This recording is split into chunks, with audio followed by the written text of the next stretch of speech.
Bonjour à tous. Nous avons vu hier une histoire extraordinaire. Le roi Évil-Mérodach, qui vient de succéder à son père Nebuchadnezzar, qui vient de mourir, vient rétablir le roi d'un tout petit royaume d'Israël, Jéhoïakin, qui était prisonnier depuis de nombreuses années. Il le rétablit dans une royauté. Il le fait sortir de prison, il va lui parler avec bonté, il le revêt avec de beaux habits et le nomme roi au-dessus de tous les rois vassaux de son empire.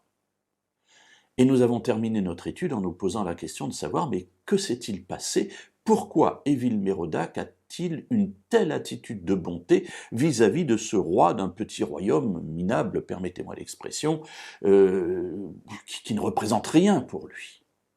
Eh bien, sans doute parce que cette compréhension, évidemment, est fausse. Mais que représente ce royaume pour Évil-Mérodach? Pour le comprendre, il faut aller dans l'histoire d'un autre prophète. Nous avions lu dans le prophète Jérémie hier. Aujourd'hui, nous allons aller dans le prophète de Daniel. En fait, le livre de Daniel nous explique que, après la déportation qui mène Daniel en Babylonie, Dieu va se servir de Daniel et de ses amis pour tenter de toucher le cœur de Nebuchadnezzar, donc le père d'Évil-Mérodach. Il y a là plusieurs épisodes. Il y a tout d'abord un rêve qui est donné à ce roi. Le rêve est interprété par Daniel. Il y a ensuite une cérémonie d'adoration qui est organisée par Nebuchadnezzar, et les amis de Daniel refusent d'adorer Nebuchadnezzar. Du coup, il veut les jeter dans une fournaise ardente. Et que se passe-t-il? Alors qu'ils sont liés et jetés vivants dans la fournaise ardente, eh bien, ils sont libérés miraculeusement par un personnage qui se trouve là. Nebuchadnezzar est absolument effrayé et comprend qu'il a affaire là à un Dieu un peu particulier.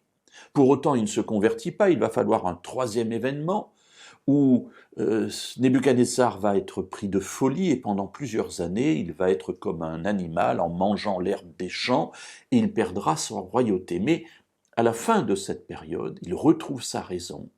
Et que se passe-t-il là?